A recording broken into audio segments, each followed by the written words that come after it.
Senador Jorge Viana, que preside essa sessão. Eu cumprimento Vossa Excelência, senador Arcílio Gás, e entro diretamente nos meus dois pronunciamentos que faço no espaço dessa manhã. Senhor presidente, nos últimos dias, apresentei 11 projetos, todos eles com o objetivo de alterar a dita reforma trabalhista do governo Temer, que retira direito dos trabalhadores, tanto da cidade como do campo. O primeiro foi a Lei 233 de 2017, de minha autoria, que visa, a primeira mudança, visa alterar essa proposta, porque com esse meu projeto eu revogo o PLS 233 de 2017. A nova lei, senhor presidente, tem vários dispositivos que são inconstitucionais, desumanos e que só criam um conflito ainda maior na relação empregado-empregador. Então, o resumo: o primeiro projeto que eu apresentei foi revogando a lei da dita reforma trabalhista aprovada pelo Congresso e sancionada pelo presidente Temer. Informo também que 17 ministros do Tribunal Superior do Trabalho assinaram o documento segundo o qual a lei, entre aspas, elimina ou restringe de imediato, a médio prazo, vários direitos, para não dizer mais de uma centena de direitos individuais e sociais dos trabalhadores. Há uma indignação enorme na população, como que pode, de uma única canetada, o Congresso e o presidente Temer anulam mais de 100 direitos assegurados no longo da história. Por isso apresentei PLS 251, que revoga o dispositivo que diz que todo fim do ano o trabalhador tem que dar uma quitação do que tem a receber sem receber para o empregador. O PL 252 revoga algo que é totalmente ilegal, imoral e inconstitucional, que diz que para o trabalhador não vale mais a lei, só vale a negociação. Tem mais que revogar. O outro revoga o tal de trabalho intermitente, onde o trabalhador só vai receber as horas trabalhadas e mais nada. Tem, com isso, que abrir mão de todos os direitos que estão na CLT. Revoga também o PLS 254 de minha autoria, a possibilidade, que é uma agressão, não só a direitos humanos, mas também no campo da saúde, um artigo da lei, essa que eu citei, que permitia e que permite que a mulher gestante ou lactante trabalhe em área insalubre. Isso é uma agressão à vida da mãe e da criança. Um outro também, o 267 de 2017, que revoga aquela consequência nunca vista na história da humanidade, que quando o trabalhador perde a ação, ele tem que pagar 50%, em inúmeros casos, daquilo que ele teria de direito.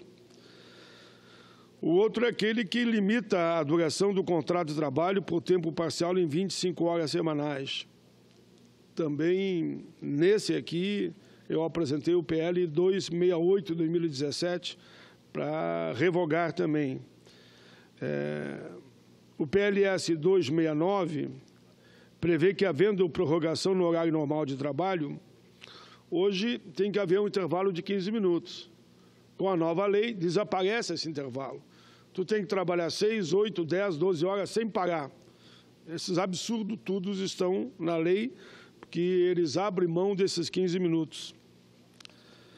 A outra é o tal de autônomo exclusivo. Aí é o 270, que eu apresentei em 2017, porque esse autônomo exclusivo significa que você é responsável pela tua previdência, pelo teu fundo de garantia, pelo teu 13º, pelas tuas férias, enfim, você é autônomo, você não tem direito nenhum. Pois o outro que eu apresentei é o 271, também desse ano, revoga a possibilidade de extinção de contrato de trabalho com redução das verbas rescisórias. Ora, se eu tenho para receber 10 mil, como é que eu vou receber somente 5 mil por pressão de parte do empregador? O outro revoga o acordo individual que estabelece que o horário de trabalho não é mais de 8 horas, mas é de 12 horas. É só quem não consegue entender ou não sabe o que é fadiga humana, o que é o desgaste. Senador Paulo Paim. E por isso eu apresentei também esse projeto. Querido senador Paulo Paim, eu li ontem, veja só, eu li ontem que emissoras de televisão, no caso SBT, Rede Globo e Record, estão contratando agora por hora. É o trabalho intermitente. O tal do trabalho intermitente, que não deu certo nem na Europa, uma situação gravíssima. Você faz um contrato e o telefonema tem que tocar para você trabalhar meia hora, 1 hora, Exatamente. 2 horas. Você não sabe se vai trabalhar mais 1 hora na semana que vem, no mês que vem.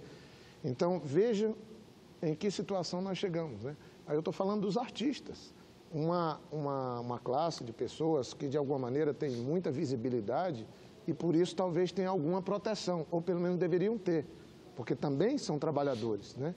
E as emissoras contratando, imagina, diz, olha, não, tu vai aparecer meia hora, então eu vou te pagar meia hora. Essa meia hora. Essa é uma situação que a fragilização e essa apressada e depois enganosa reforma trabalhista traz, né? E o lamentável, aquela história dos vetos, que traria de volta alguns dispositivos, nenhum. Né? Deu calado como resposta. Era só para complementar, cumprimentando Vossa Excelência. Não, eu cumprimento Vossa Excelência, que mostra essa realidade dos contratos, chamado contrato de salário, trabalho intermitente, né, que é o salário hora, em resumo. Calcula como é que vão ficar os empregados domésticos. Que nós aprovamos aqui uma lei garantindo a ela os mesmos direitos que os outros trabalhadores. O que vai acontecer? Vão chamar a empregada doméstica, ela vai trabalhar 3, 4, 5 horas e vai para casa. E aí, como é que faz? Quem é que vai pagar para ela o 13º? Elas vão virar tudo trabalho temporário. Elas vão virar tudo como se fosse o tal de diarista. Porque a lei hoje diz que se você... Horista, vão semelhante ao que é hoje é diarista, mas é, na verdade, horista. Você tem razão, é horista mesmo o termo correto. Não é diarista, não, é pior que o diarista de hoje. Hoje, diarista ganha por dia. Daqui para frente vai ser, me ajuda de novo, horista. Elas vão chamar a empregada, para fazer uma limpeza aqui eu te dou 3 horas. Fim de 3 horas eu mando embora. E não tem compromisso com nada daí. Nada. 13º, férias, fundo de garantia, nada. A que ponto chegamos? Mas, senhor presidente, como hoje é sexta-feira, eu tenho ainda 10 minutos, que é 20, se eu me der 10, eu vou mais 10, claro. Não, mas eu vou ficar no máximo nos próximos 10.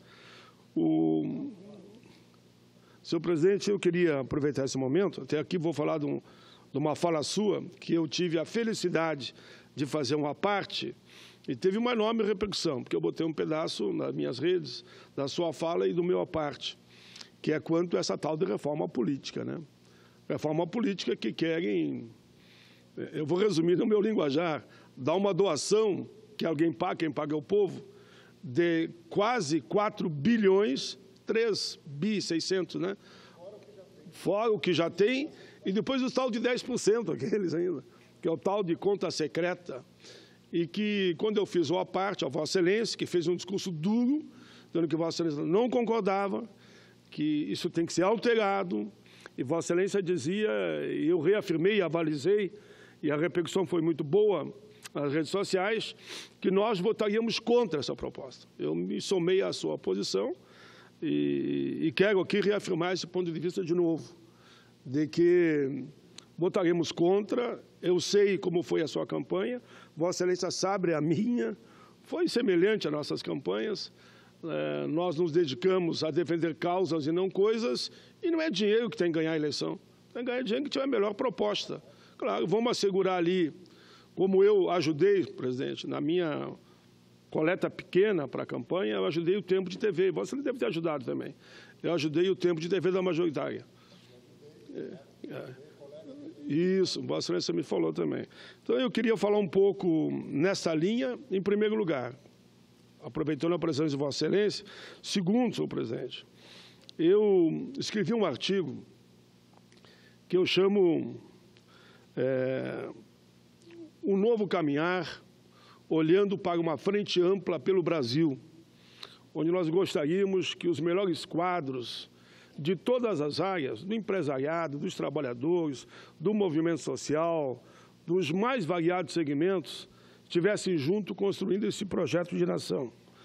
E como o artigo saiu, senhor presidente, no jornal Zero Hora, saiu no Brasil 247, foi reproduzido pelo PT do Senado, eu gostaria aqui de passar a ler esse artigo, que repercutiu em diversos jornais também, lá do Rio Grande, como o de Osório e outros jornais do interior, além dos da capital, claro.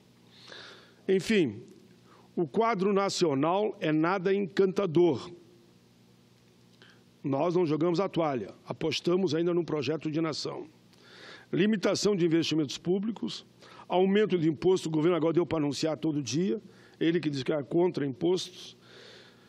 Vemos aí o preço dos combustíveis, a própria greve dos caminhoneiros devido a isso, reformas toda hora surgindo novas, como, por exemplo, a trabalhista e a previdenciária, presidente sendo alvo de 3 denúncias crimes por corrupção do Supremo Tribunal Federal.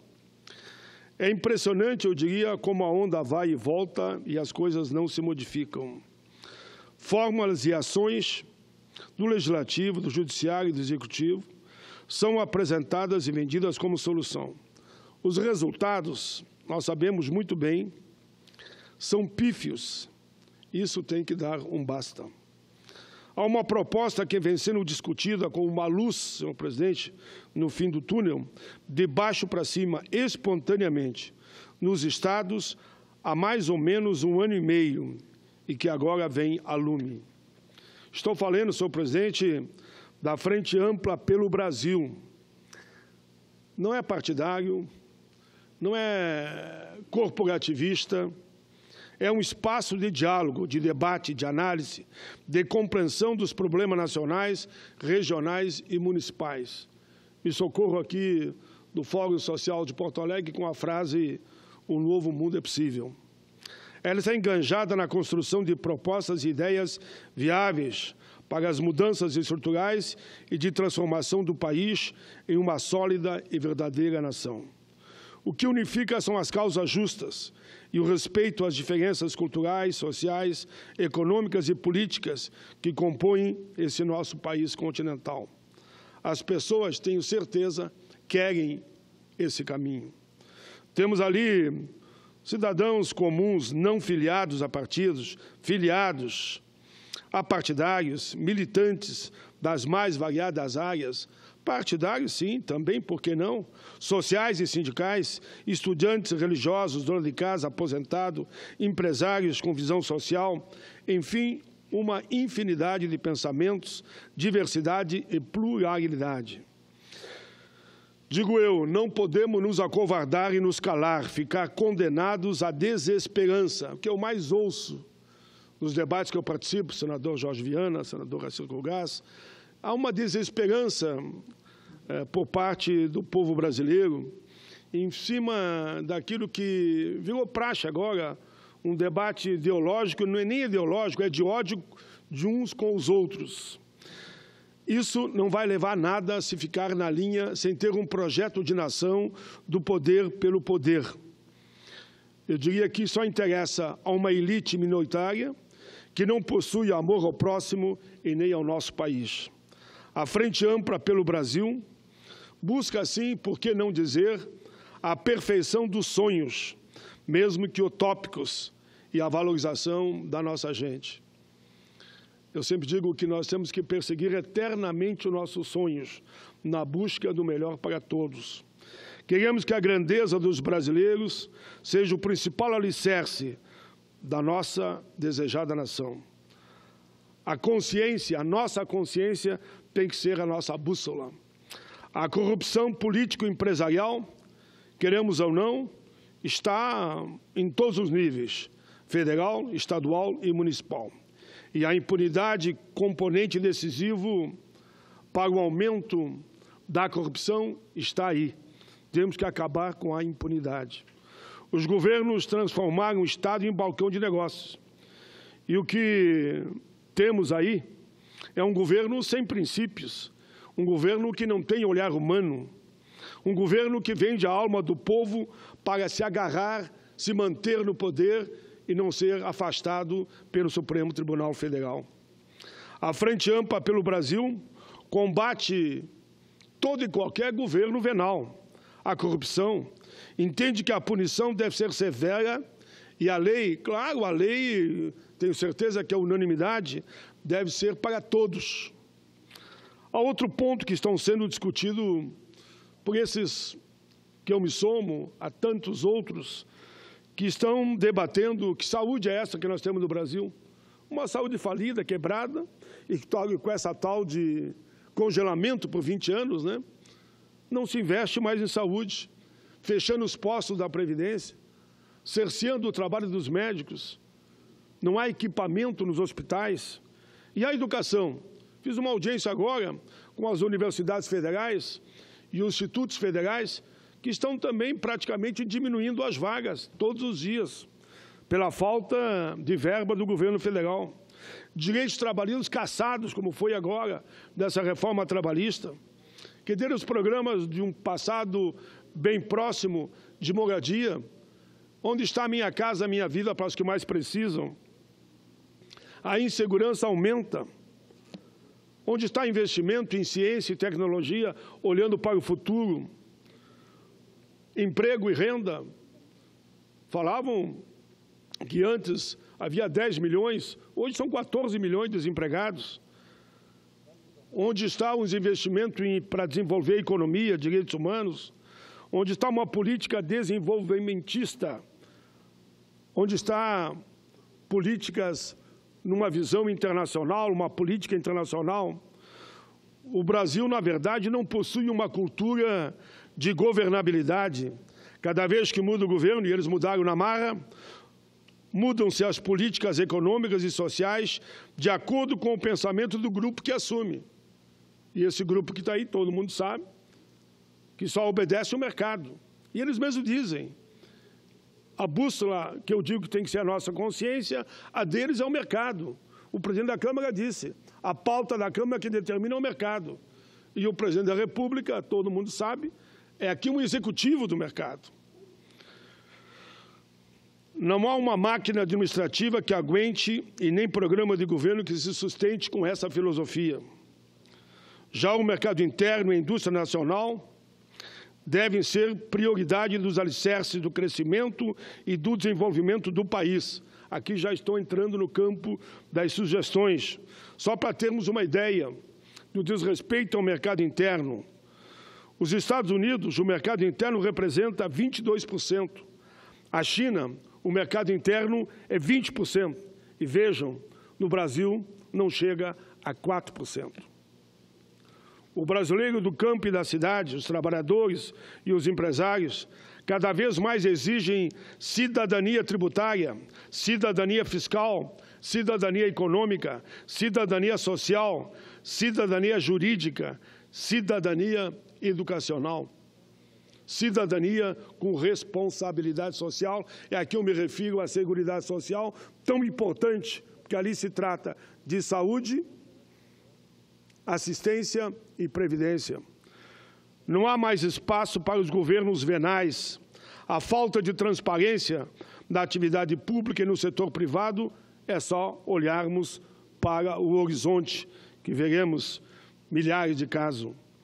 É preciso mudar, e o melhor caminho ainda são as urnas e uma democracia que respeite a decisão tomada pela população. O que não aconteceu aqui pelo fato do afastamento ilegítimo, ilegal, imoral e irresponsável da presidenta Dilma. Tanto que nós avisávamos, a crise vai até 2018, no mínimo. Agora, eles mesmos dizem que pelos próximos 20 anos o Brasil vai estar em crise, pelas barbaridades que eles estão fazendo. Eu vou terminar, senhor presidente, porque casualmente estou terminando mesmo. A Frente Ampla pelo Brasil é a congregação fraternal do povo e a soma de todas as energias coletivas do nosso país. Senhor presidente, eu, assim, concluo meus 2 pronunciamentos e fico à disposição de Vossa Excelência para o seu pronunciamento e, em seguida, o senador Assir.